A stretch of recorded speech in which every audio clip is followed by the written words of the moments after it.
This is the San Jose Convention Center in the heart of the Silicon Valley. In just a few moments, we'll take you inside here for the third annual Computer Bowl.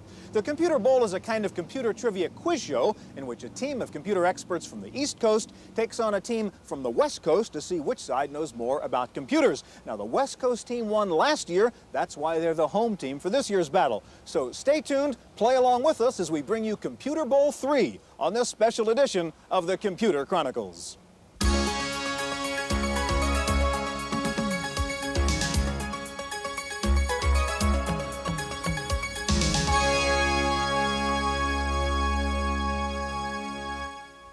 Computer Chronicles is made possible in part by Central Point Software, suppliers of utility software, including disk backup, data recovery, file and desktop management, and virus protection.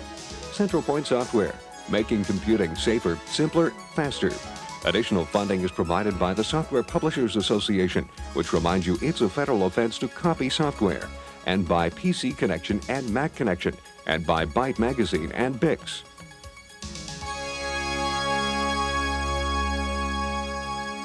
Welcome to the Computer Chronicles. I'm Stewart Cheifet, and in just a moment I'll be joined by Bill Gates, chairman of Microsoft, as we co-host the third annual Computer Bowl, sponsored by the Computer Museum. The East Coast team won the first year, the West Coast team won last year, so now it's the rubber match to see who knows more about computer trivia. This year's teams feature heavy-hitting all-stars like Philippe Kahn, Heidi Roizen, John Markoff, and Ed Juge. So stay tuned. We're on our way to the San Jose Convention Center for the third annual Computer Bowl.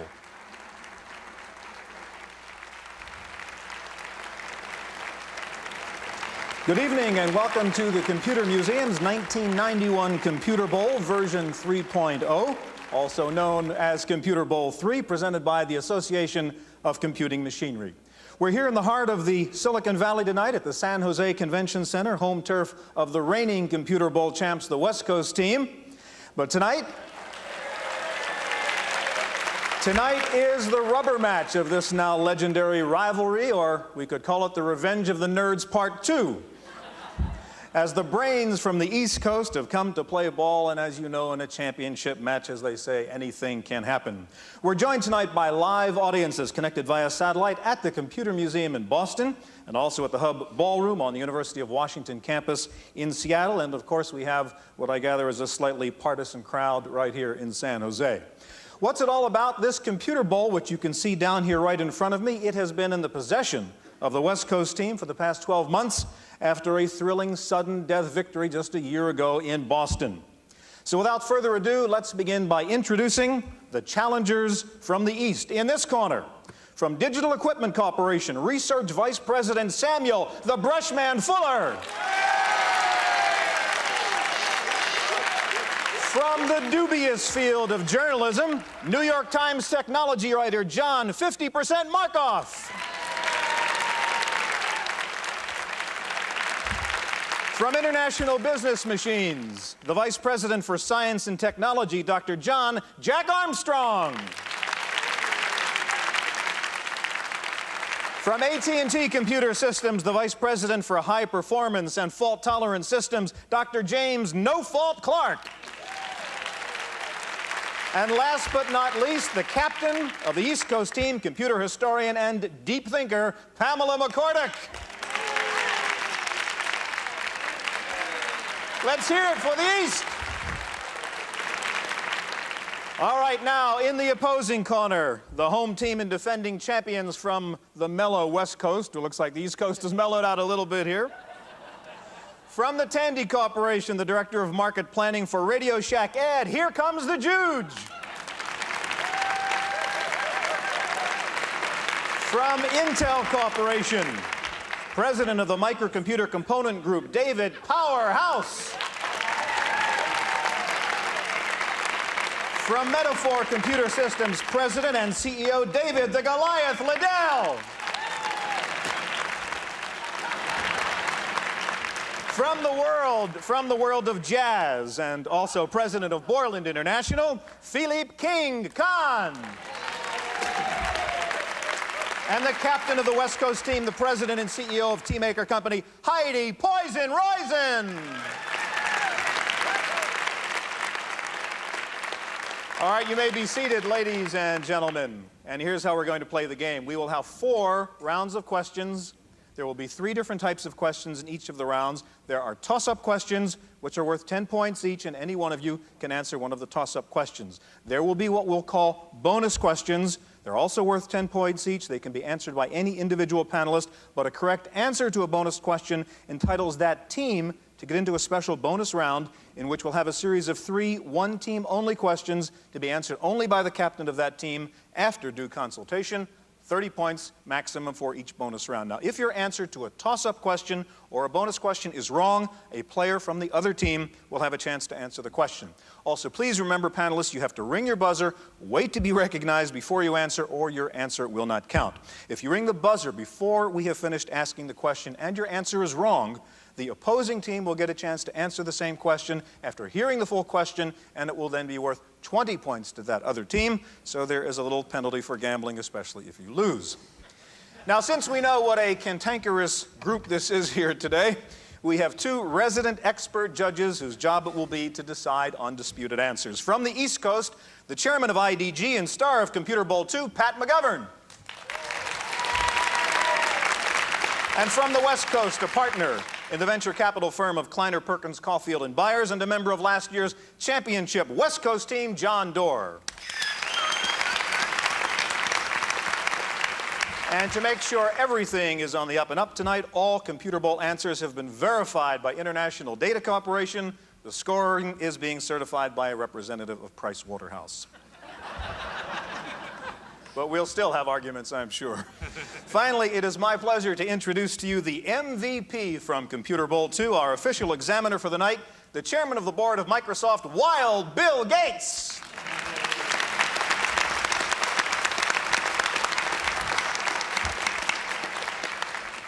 Okay, ladies and gentlemen, get your hands ready, get your brains working. Bill, we are about to begin. It's all yours.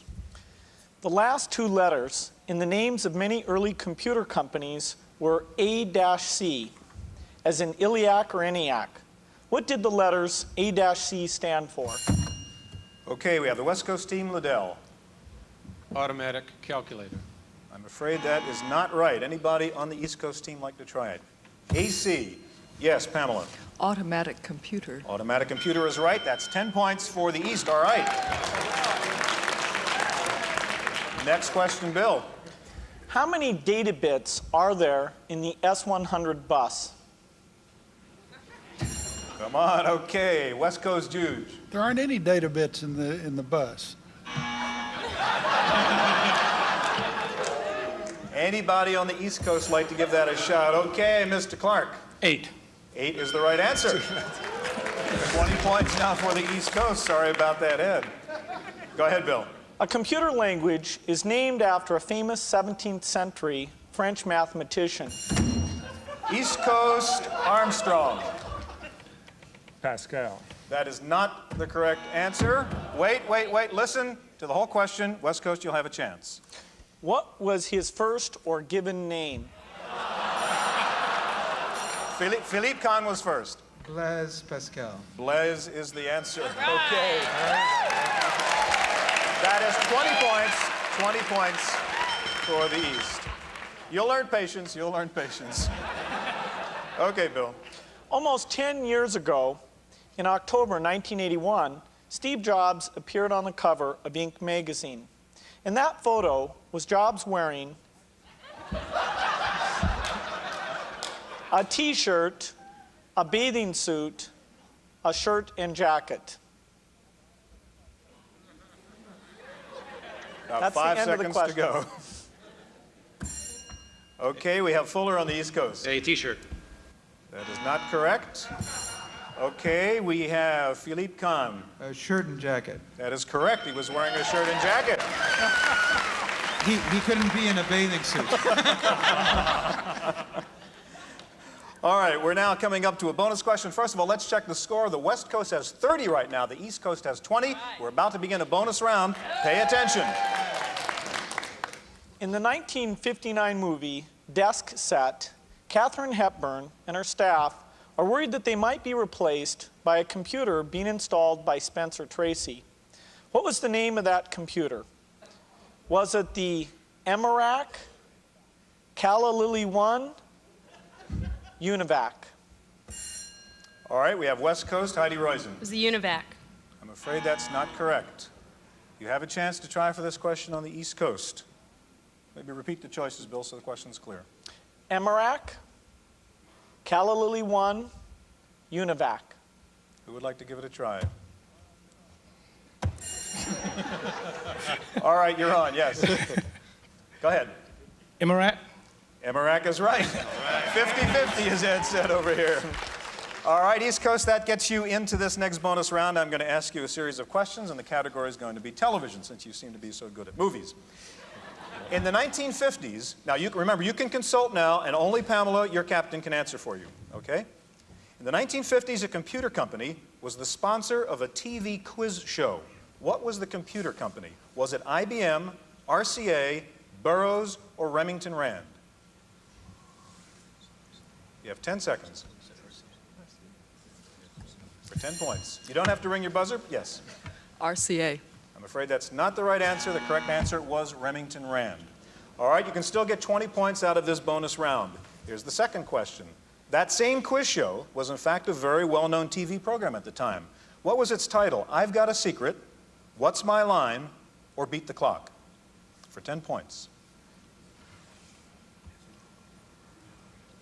The show sponsored by Remington Rand. You don't have to ring. Give me your answer. Beat the clock. I'm afraid you didn't. That's wrong.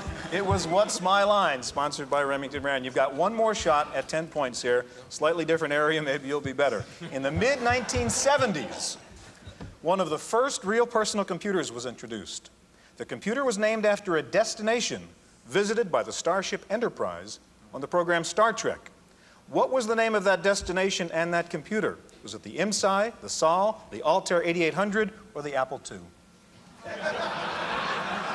It was the Altair. Sorry? It was the Altair. That's a correct answer. You did get 10 points out of that, the Altair 8800. All right, the score at the end of that bonus round now, the East Coast still ahead, 40-30 for the West. We're up for another toss-up question, Bill. Who was the recipient of the first Turing Award? Was it John McCarthy, Donald Knuth, Egstra Dijkstra, or Alan Perlis? All right, McCordick on the East Coast. Alan Perlis. Alan Perlis is correct in 1966. 10 points for the East. Next, Bill. What does the term BitNet stand for? East Coast Markov. Because it's time. That is not the correct answer. Would anybody on the West Coast like to try? Yes, Philippe. Binary digit. No, that's even worse. Did you say bit? You almost had it over here. The answer is because it's time, network. You forgot the net part of BitNet. Okay, can we move ahead to the next bonus question, please? Bill number 15, would you? Punch cards were initially developed in 1801 by a textile mill owner to automate the patterns woven into cloth by his textile loom. What was the name of the man who first developed this application? East Coast Armstrong. Jacquard. That's correct, Joseph Marie Jacquard. All right, that bonus question gets the East Coast into a bonus round then. That was a bonus question. And I'm going to ask you again 3 questions. You have a chance to recoup from the last time. All right, remember, consult. The captain gives us the answer. All right, there are mainly 2 layouts for a computer keyboard, the QWERTY keyboard and the Dvorak keyboard. However, several of the letters appear in the same position on both keyboards. How many of the alphabetic keys appear in the same place on both layouts? Is it 2, 4, 6, or 8? You have 10 seconds. For 10 points. 4. I'm afraid that's not the right answer. It is only 2. However, if you'd like to get another 10 points, can you tell me which 2 keys are in the same position on both keyboards?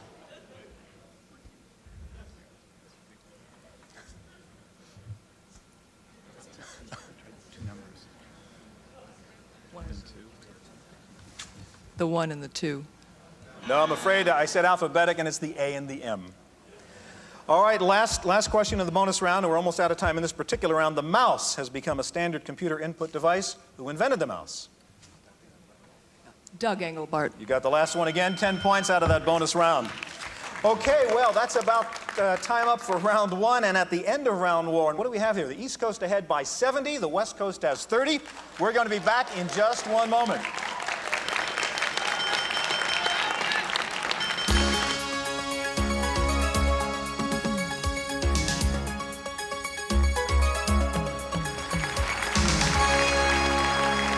Welcome back to Computer Bowl 3. This is round 2 right now, and the score stands East Coast 70, West Coast 30. A little bit of work to catch up with you guys. Let's get to the first toss-up question, Bill.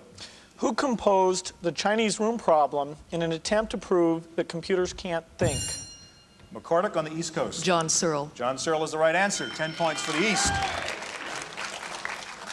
Some computer scientists are a bit odd. One famous computer pioneer had a hatred for street musicians. Who was it? McCormick on the East. Charles Babbage. Charles Babbage is right. Another 10 points for the East Coast. Next question. High Sierra is the name of the CD-ROM standard. What is the origin of that name? Was it named after the chief designer's dog, a communications code word, a hotel? Philippe Kahn on the West. Hotel. That's right, it was Del Webb's High Sierra Hotel. Very good. Okay, 10 points more for the West Coast. All right, we're at 90-40 right now. Bill? What was the first machine with an Ethernet interface? Liddell on the West Coast.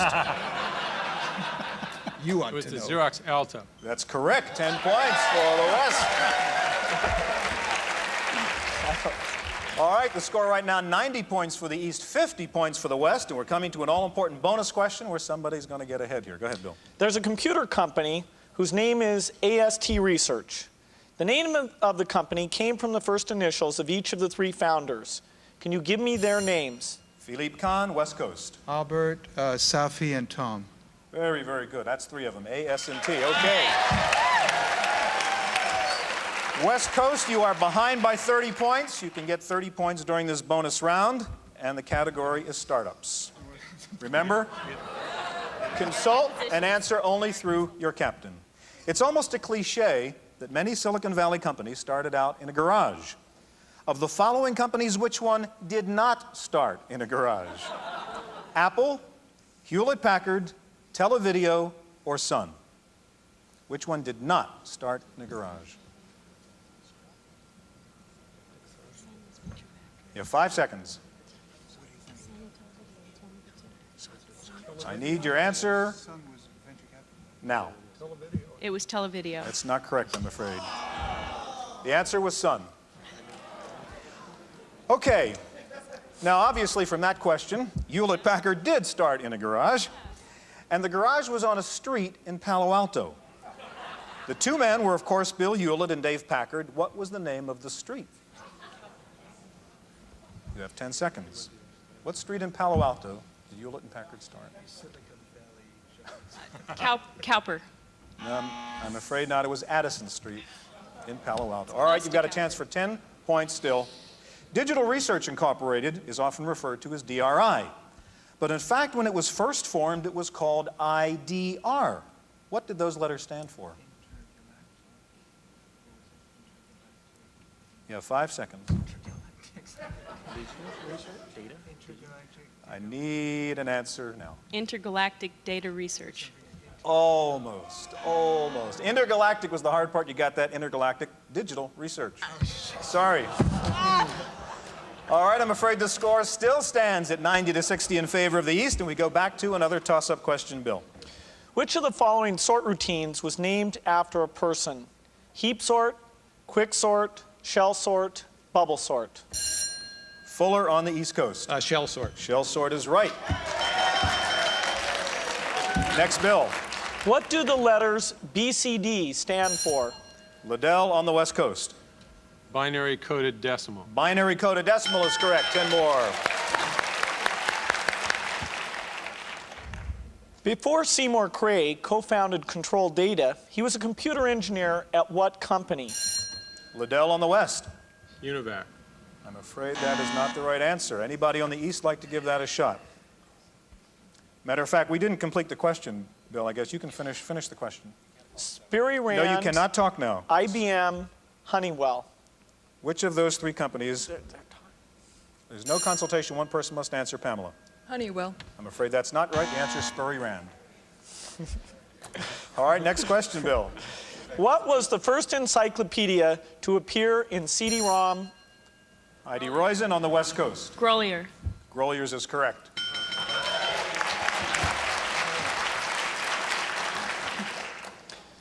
Three computer companies have the word Packard in their name. Can you name those three companies? You have 10 seconds. All right, House on the West. Hewlett-Packard, That's one. Packard Bell, That's and two. Packard Computer. I don't think number 3 is correct. The third one is Ferranti Packard.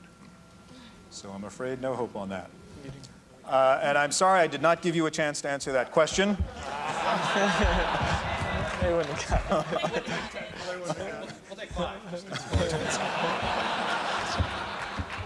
it. In the true tradition of judging, we'll make up for it later. All right, next question, Bill. Ada Lovelace is often referred to as the first programmer, but her father's occupation had nothing to do with... Heidi Roizen, West Coast. Lord Byron. I knew you'd get that in eventually. However, I'm going to have to ask the judges on this one. Well, let me ask Bill, finish the question. Bill did not finish the question, and let me see what you think. Finish the question, Bill. or math. What did Ada... I'll read it. I'll go back. I won't be so literal next time. But her famous author. Let Bill re-ask the question. But her father's occupation had nothing to do with computers or math. What did Ada Lovelace's father do for a living? He was Lord She Byron. answered Lord Byron. That's what he did. John, you agree? I agree. All right, I'm afraid that's the wrong answer. Do we get a chance to? Yeah, you're certainly entitled to a shot. Okay, he was a poet. Yes. Very good. All right, we're about to go into a bonus question now.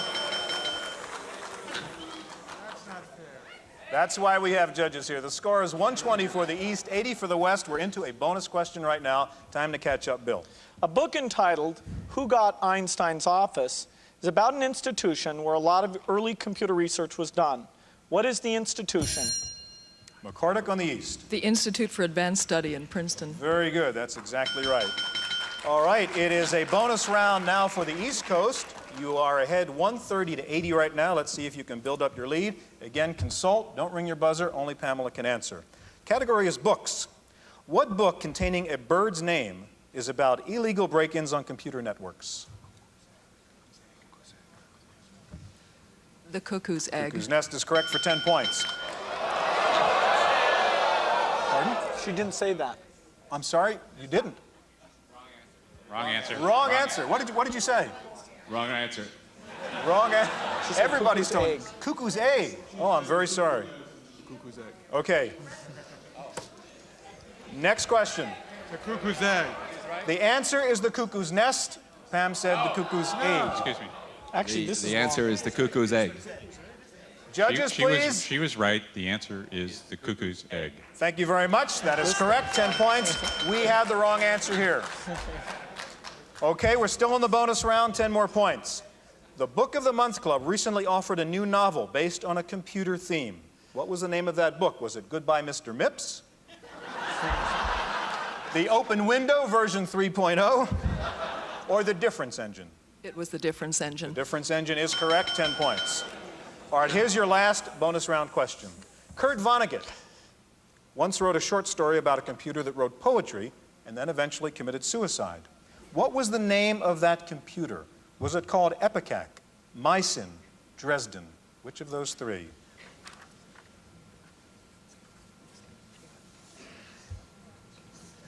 I need an answer now. Epicat. Epicac is correct for 10 points. Okay, that's the end of the bonus round, and in fact, that is the end of round 2. Right now, the East with a very commanding lead of 160 points. The West Coast 80 points, but we have 2 rounds to go.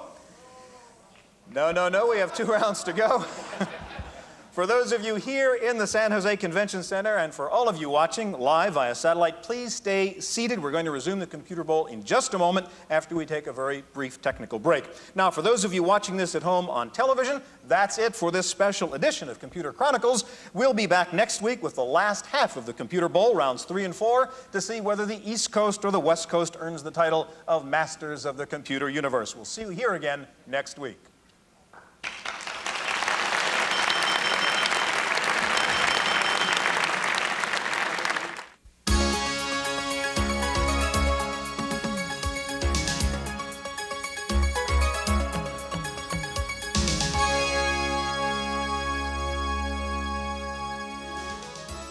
Computer Chronicles has been made possible in part by Central Point Software, makers of Central Point Antivirus, a comprehensive program for the detection, removal, and prevention of more than 500 computer viruses. Additional funding has been provided by the Software Publishers Association, which reminds you it's a federal offense to copy software, and by PC Connection and Mac Connection, and by Byte Magazine and Bix, the Byte Information Exchange.